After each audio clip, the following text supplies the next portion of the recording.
A young man from Virginia fought for America's independence and built a life on honor and loyalty. But years later, that same loyalty would bring him to the edge of history, standing silently by as two of the most powerful men in the nation faced off in an illegal duel. One man would die, one would be disgraced, and the second knew too much. But first, if you're a fan of profound, historic, and timeless stories told in captivating detail, well, that's what we do here. Twice a week, we bring you the stories that shaped our world, and today's tale is one of loyalty, tragedy, and a duel that changed history.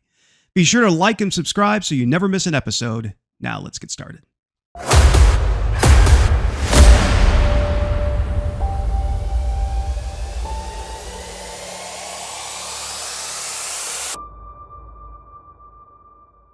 Nathaniel Pendleton grew up in the rolling hills of Virginia, surrounded by sprawling fields and stately homes.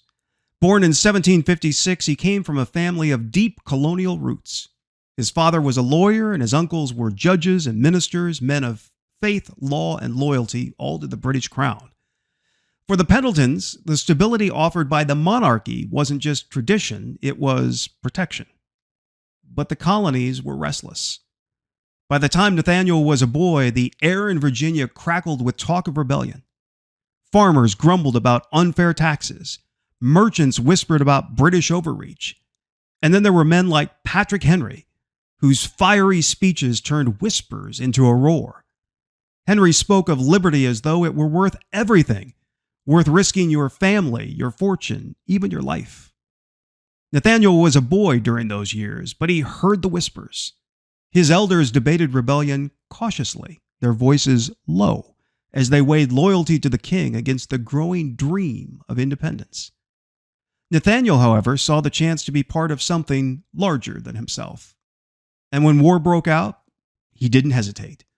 By the time he was 20, Nathaniel joined the Continental Army. The Revolution changed Nathaniel Pendleton forever. He served as an aide to General Nathanael Greene, one of George Washington's most trusted commanders. It was a crash course in war and in life. The Southern campaigns were brutal.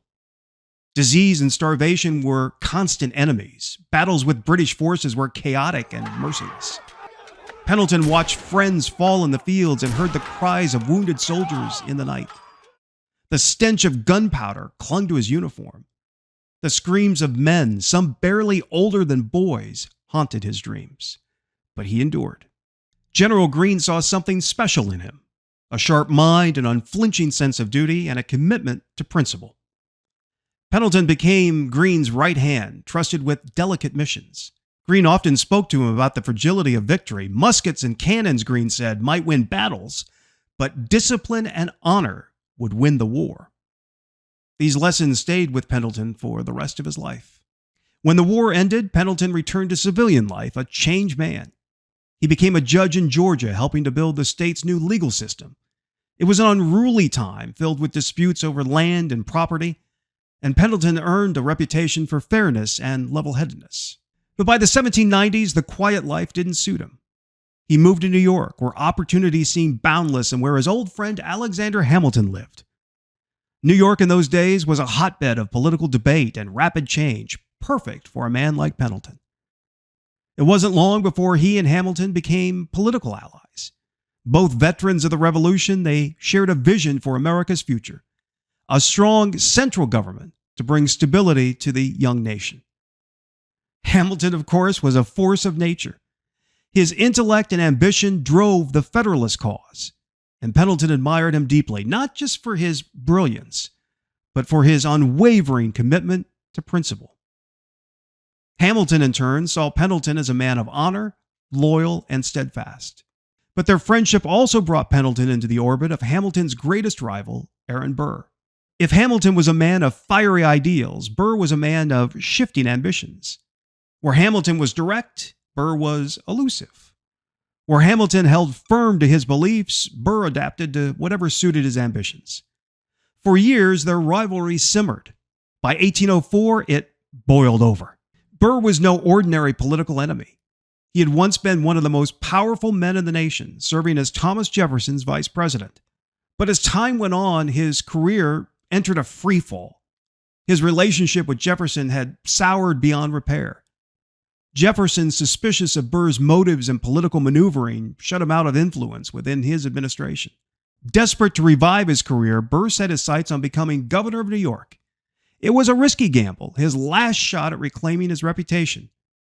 But Hamilton, with his sharp pen and sharper tongue, campaigned fiercely against him, delivering scathing critiques that destroyed Burr's chances. Burr was humiliated and furious. He demanded satisfaction, a duel. Pendleton, ever loyal to Hamilton, agreed to serve as his second. The role of a second wasn't ceremonial, it was critical.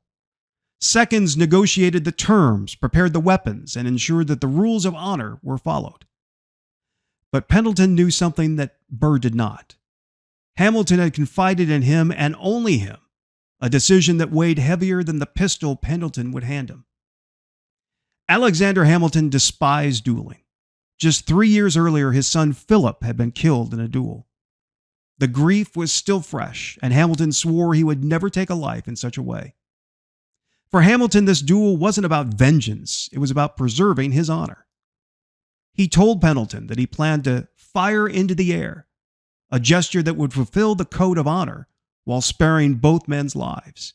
Pendleton tried to dissuade him. He warned Hamilton that Burr might not play by the same rules. But Hamilton was resolute.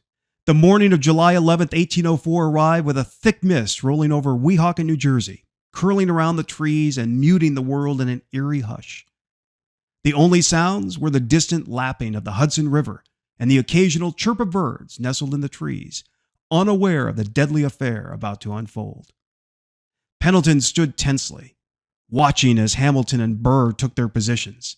He could feel the weight of history pressing on his shoulders. A second's job was to stay calm, but his heart pounded in his chest. Hamilton raised his pistol first and fired into the sky. Pendleton held his breath. Burr, unwavering, lifted his own pistol, his eyes cold and steady. He took aim and pulled the trigger. The shot rang out, echoing across the water. Hamilton staggered, collapsing to the ground, his face twisted in pain, and for a moment the world stood still. Pendleton rushed to his side, his hands trembling as he tried to stop the bleeding. The duel was over. Alexander Hamilton's death sent shockwaves through the nation. His funeral was a grand, sorrowful affair. Thousands attended, weeping as he was laid to rest. Pendleton stood among them, feeling the weight of their stares. Did they blame him? Did they think he could have stopped this? Meanwhile, Aaron Burr fled. He was indicted for murder but never tried. His political career lay in ruins. He drifted out west, scheming for power before fleeing to Europe. Years later, he returned to New York, old and forgotten. He died in 1836, outliving Pendleton by over a decade, alone, forgotten, and disgraced. Throughout the remainder of his life, Pendleton was haunted by that morning. He often returned to Weehawken, standing on the same ground where history had shifted. The birds had long since returned, their songs as cheerful as they'd been that morning before the fatal shots were fired. But Pendleton knew something changed forever. Perhaps he whispered a silent prayer, or perhaps he said nothing at all. Because sometimes the greatest acts of loyalty are the secrets we keep. New Heath Story episodes drop twice a week only on the Jim Heath channel. If you'd like to help keep Heath Story going, consider supporting us on Patreon.